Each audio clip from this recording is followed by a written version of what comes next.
E é sempre importante mesmo reforçarmos que o crescimento do nosso setor passa pela capacidade de inovar, de unir forças e de agir com propósito. Seguimos agora com um dos blocos mais estratégicos dessa noite: olhar para os números e entender o que eles nos mostram sobre o presente e o futuro do canal indireto no Brasil.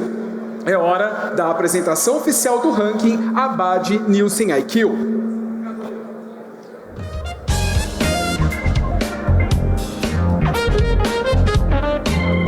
Essa apresentação vai destacar os movimentos do setor que reconhece as empresas que estão puxando essa transformação. Nós vamos ter também presença da Target, que vai mostrar um pouco mais do Business Intelligence do ranking, uma ferramenta que vem revolucionando a forma de ver os números do ranking. Então, eu convido ao palco Domênico Tremaroli Filho, da Nielsen IQ, e Guilherme Figueiredo, da Target.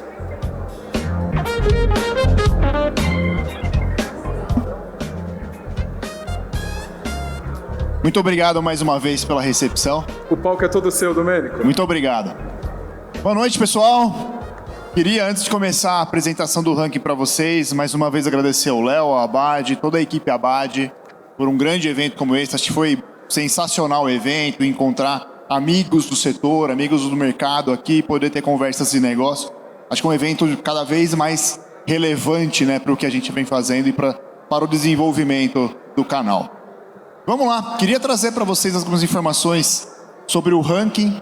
Então, antes de entrar propriamente no ranking, eu trouxe algumas informações sobre o mercado para vocês, porque acho que uma das perguntas que eu mais respondi transitando aqui pela feira foi como está o mercado, o que vai acontecer com o mercado em 2025.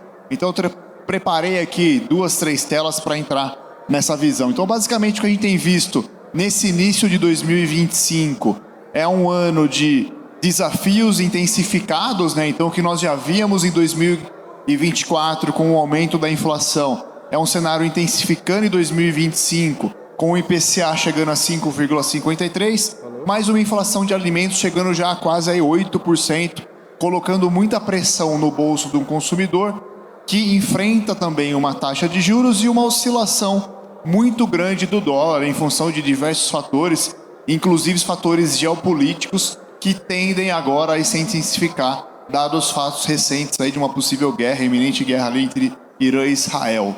Então a gente vê esses fatores colocando muita pressão no bolso do consumidor brasileiro, que se torna cada vez mais racional para seguir consumindo. Nós vemos que 8 a cada 10 compradores que entram num varejo brasileiro hoje, entram com uma lista de compras na mão, e mais da metade desses compradores seguem estritamente essa lista, né? Então, um brasileiro cada vez mais racional para seguir consumindo, e a gente vê ele buscando essas alternativas muito em função do aumento do preço dos alimentos, sendo a principal preocupação. E aí, no meio desse caminho, como que o brasileiro tem feito para seguir consumindo, seguir comprando? A gente identificou 4 comportamentos principais que façam que o brasileiro siga consumindo nos dias de hoje, e algumas notícias bem novas aqui para vocês, que o primeiro ponto, que é o que nós já vimos no ano passado, que era o brasileiro mudando de marca para marcas mais baratas, hoje já não é suficiente para ele manter o orçamento dele em dia, né? Mudar a marca que eu compro, uma marca mais barata, já não é suficiente para seguir consumindo. Então, o brasileiro começa a mudar de categoria, né? Então, ele muda para categorias mais baratas, que substituem categorias que ele consumia.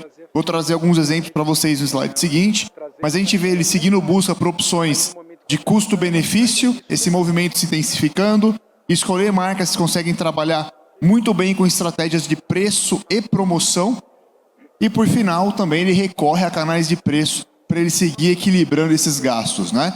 E aí alguns exemplos dessas trocas de categorias que eu mencionei, que tem acontecido cada vez mais frequente, né? E a gente consegue obter essas informações porque é uma pesquisa que a gente aplica diretamente no domicílio do brasileiro, o brasileiro trocando água de coco por produtos de bebidas mais baratas, como um chá pronto, um isotônico, trocando uma vodka por uma mistura alcoólica, que custa 15% do que custa uma vodka. Em alimentos, a troca do café em grãos pelo café solúvel, que custa basicamente metade do preço do café em grão. leite condensado pela mistura láctea, desodorante pela colônia e, por fim, um outro exemplo que nós trouxemos em limpeza foi, né, o alvejante sem cloro pelo alvejante com cloro. Então, temos exemplos disso acontecendo em todas as cestas. Mudar de marca para a marca mais barata não é mais suficiente para se ir consumindo. Agora o que a gente vê no Brasil é troca por categorias correlatas e categorias correlatas mais baratas.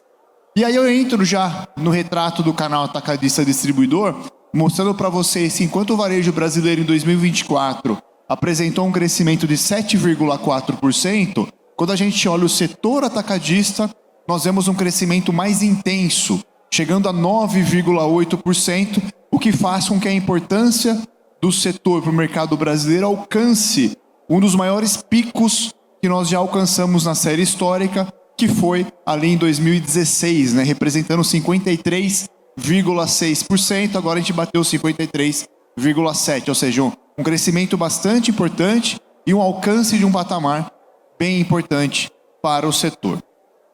Já entrando nos principais achados do ranking, só lembrando a metodologia, então estamos falando aqui de um questionário aplicado pela Abad, junto com vocês. Esses questionários foram aplicados durante os meses de fevereiro e março desse ano, são dados declarados, não são informações estratificadas ou extrapoladas estatisticamente, e nós tivemos 761 respondentes do questionário. Vamos lá, resultados. Primeiro, a informação importante, 21 respondentes mais do que o ano passado, que é uma informação bastante importante, vem mostrando a relevância, né, do reporte para o setor. A gente nota um crescimento do faturamento total do grupo em 7,4%. Parte desse crescimento, sim, é verdade, acontece por termos mais respondentes também. A gente vê um crescimento em todas as frentes. Armazém, no número de funcionários, vendedores, representantes comerciais autônomos. E eu lembro que no ano passado aqui eu mostrei para vocês, e vou mostrar de novo, que o otimismo que vocês declararam no questionário em relação a 2024 se confirmou. Quando a gente olha os números, o que é uma boa notícia, porque o otimismo para 2025 continua, né? Um fato que me chamou a atenção olhando os resultados é que no ano passado, frota própria retraía e nós víamos um crescimento terceirizado. Nesse ano a gente vê uma inversão, né, desses dois fatores. Quando a gente analisa o número de respondentes, acho que um destaque aqui para Alagoas e Rio de Janeiro, né, como as duas regiões com o maior número de respondentes. Depois a gente vê vindo Paraná na sequência, Santa Catarina, Distrito Federal. E quando a gente fala em faturamento dos respondentes, a gente vê um destaque para São Paulo, Minas Gerais e Santa Catarina. Olhando a importância dos respondentes, a gente vê que 50% do faturamento é feito por 11 atacadistas, mas tem um atacadista aqui que puxa, né, essa régua e eleva muito essa curva para cima. A gente faz uma segunda análise que é excluindo esse primeiro atacadista e a gente vê agora sim uma melhor distribuição de faturamento entre os atacadistas, né? Então a gente vê que agora sim 40 atacadistas fazem 50% do faturamento do setor. Tem Grupo Martins, Tambasa, o Dia a Dia, o Delis, o Atacadão, o Atacarejo. E a gente vê uma distribuição também pelos quartis, né? Quando a gente separa em 4 grupos iguais de faturamento, uma outra informação que chamou a minha atenção também analisando os resultados foi que nos últimos 2 e 3 anos nós vimos um crescimento mais acentuado para o terceiro quartil, né? O grupo de atacadistas que formado ali para os 92 respondentes eram responsáveis pelo maior crescimento do setor. Nesse ano a gente vê o segundo quartil, responsável por 31, apresentando o maior crescimento do setor em 16,1%. Então um dado que chamou a atenção por uma alteração frente ao que vinha sendo os últimos anos. Falando dos empregadores, então, majoritariamente, os maiores empregadores são os atacadistas de autosserviço. A gente vê 47,5% do percentual de funcionários sendo feito pelos atacadistas de autosserviço, enquanto quando a gente fala de representantes comerciais autônomos, os RCAs, a gente vê sim já uma importância muito grande para o Tambasa, Martins, Atacadão, DPC. A gente vê aqui uma melhor distribuição. E para fechar a minha parte, antes de passar para o Gui, acho que de novo, acho importante trazer as expectativas de vocês para o próximo ano. E assim como no ano passado vocês declararam otimismo e a gente confirmou pelos números, eu fico ansioso agora pelo ano que vem para ver de novo números bastante positivos para o setor, porque a gente vê um otimismo de novo em relação a crescimento de vocês, em relação ao número de colaboradores, volume de itens, base de clientes e número de fornecedores. Então acho que é um ano que vem tendo seus desafios, mas a gente sabe que um segundo semestre é um período do ano mais intenso de vendas pelas sazonalidades importantes que o semestre apresenta e por ações que também acontecem nesse segundo semestre. Então, vamos aguardar ver como esse desenrolar do ano acontece e eu estou ansioso já para mostrar para vocês novamente os resultados positivos para o próximo ano.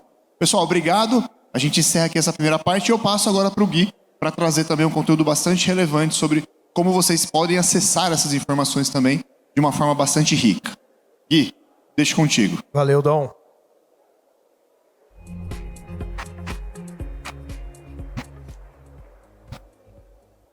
Boa noite a todos. Primeiramente, obrigado, Abad, a presença do presidente Leonardo, todas as diretorias, filiadas. Sempre um prazer subir aqui para falar um pouquinho sobre ranking, sobre BI. E quando me deram esse desafio mais uma vez esse ano, eu fiquei pensando como é que eu posso abordar esse assunto com uma temática nova, com uma nova abordagem. E aí eu fui recorrer à missão da Target, que é de apoiar você, empresário, você, gestor, com soluções de BI, soluções de analytics, para tomada de decisão no negócio, para trazer um pequeno estudo aqui que vai muito em linha com o que a gente tem conversado nesses 2 dias. Então, para quem não se recorda, no ano passado, Target e Abad firmaram uma parceria para que você que responde ao ranking possa ter acesso a indicadores de mercado, como quais categorias mais crescem, como eu me comparo aos demais atacadistas distribuidores do meu estado, da minha região, da minha modalidade, métricas de produtividade como faturamento por metro quadrado, faturamento por RCA, e essas informações hoje estão disponíveis para você, respondente, na forma de relatórios, dashboards, que vocês podem consumir por terem respondido ao ranking. O que eu gostaria de trazer para vocês aqui? Aqui nesse gráfico, vocês estão vendo as 10 empresas americanas mais valiosas no ano de 2001. E eu queria destacar 2 em particular. Walmart valia um pouco mais de 237 bilhões de dólares em 2001. Quinta empresa americana mais valiosa do mundo.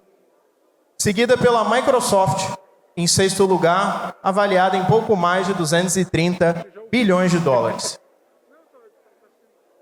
Um avanço pouco menos de 20 anos, e você vê que nesse período o Walmart conseguiu adicionar ao seu valor mais de 100 bilhões de dólares. Mas ele cai para a 10ª posição. E a Microsoft alcança a 2ª posição de empresa mais valiosa dos Estados Unidos, com um valuation aí inacreditável, surpreendente, de mais de 1 trilhão de dólares. E se eu avanço só mais um pouquinho, a Microsoft ainda em 2º lugar, batendo quase 3 trilhões de dólares em valorização no ano passado. E Walmart já não aparece mais aqui nesse top 10. Esse gráfico, que já está desatualizado, para quem acompanha bem esse noticiário econômico, hoje a empresa mais valiosa do mundo é a Nvidia, que aqui estava valendo só pouco mais de 1 trilhão de dólares, batendo aí a casa dos quase 4 trilhões de dólares em valorização. Além dos números que são minimamente impressionantes, vocês podem estar se perguntando, tá bom, Guilherme, mas o que isso tem a ver com ranking, com BI, com tudo que a gente vem discutindo? O Eduardo Terra trouxe ontem aqui na apresentação dele de abertura o quanto o mundo está produzindo de dados e como o cenário está se tornando cada vez mais complexo. E algo que foi comum a todas as apresentações aqui, dados, dados, dados, tecnologia, análise de dados, BI, indicadores. O que esses 3 gráficos aqui têm com o nosso assunto desses 2 dias é muito simples, é muito direto. as empresas precisam investir em tecnologia, não mais só por uma questão de diferenciação, mas de competitividade e sobrevivência. Já não é mais opcional. E vocês viram aqui, tanto na palestra de abertura, como nos diferentes painéis aqui, colegas distribuidores, atacadistas trouxeram exemplos do que eles estão fazendo nas organizações. E um ponto em comum em todos esses painéis, todas as discussões, é um uso intensivo de dados. O jogo mudou e as empresas precisam investir nisso e usar isso a seu favor para se manterem competitivas, para se manterem vivas. E o ponto que eu queria agora conectar e amarrar tudo isso é a pergunta, puxa, com tantas tecnologias, com tanta coisa acontecendo, o que eu faço? A Target mapeou os 6 pilares, isso aqui é uma colinha, uma dica para que vocês possam olhar, de como eu estruturo uma estratégia de dados e analytics eficiente na minha organização que de fato dê resultado. Me permita vender mais, reduzir custos, aumentar a lucratividade, aumentar a valorização da minha empresa. Eu preciso de uma liderança que tracione, que impulsione, que lidere por dados. Eu preciso de recursos capacitados, eu preciso de infraestrutura, eu preciso de ferramental, eu preciso que isso seja muito bem governado e um dos pilares essenciais que a Abad hoje entrega para todos vocês que contribuem e respondem ao ranking, eu preciso de dados externos. Como o meu mercado está evoluindo, como os meus colegas, como os meus concorrentes, as mesmas categorias, as mesmas regiões, estão crescendo, não estão crescendo. E nós estamos aqui para apoiá-los não só com o ranking, que é um dos pilares essenciais para essa estratégia bem implementada, como todos os outros, para que você possa ter na sua organização uma estratégia de dados muito bem implementada. E os resultados, isso é interessante, né? Agora que a gente já está com 3, 4 anos de dados dentro do ranking, a gente pode tirar alguns insights legais. Clientes que utilizam as soluções, que acessam o ranking, que contam com a Target como sua parceira, crescem mais. Isso não é uma simples coincidência, isso é um grande resumo de tudo aquilo que a gente vem conversando aqui. E reparem, e esse é o ponto que eu acho muito interessante comentar aqui, 156 empresas no ano passado já solicitaram seu acesso ao ranking e começaram a utilizar. Mas como o Dom trouxe aqui, são mais de 700 respondentes. Então nós ainda temos muitas empresas que podem se beneficiar dessa solução que a Abad disponibiliza e a gente está aqui para ajudar. Por isso que esse ano, mais do que simplesmente disponibilizar o ranking, olha, está aqui seu usuário, está aqui sua senha, junto com todos vocês que solicitarem esse acesso, a gente vai estar fazendo uma mentoria gratuita de como eu posso combinar os dados que eu obtenho através do ranking com os dados do meu negócio e, a partir disso, tomar decisões melhores e ter um panorama geral do uso de BI Analytics da minha organização. Se você ainda não solicitou o seu acesso ao ranking, escaneie o QR Code, preencha suas informações, a equipe vai fazer o contato e, de novo, junto com o acesso ao ranking, uma mentoria nossa para te apoiar mais do que simplesmente acessar a solução, mas entender como que eu uso essa solução na realidade do meu negócio para fazer aquilo que a gente se propõe a fazer como missão, que é ajudar vocês a tomarem melhores decisões, decisões de impacto, com dados, com números, com inteligência. Muito obrigado, pessoal, e aproveitem a noite. Uma salva de palmas para o Domênico e para o Guilherme por trazerem conteúdo, visão e parceria. Muito obrigado, gente. Obrigado mesmo. Aproveitem a noite.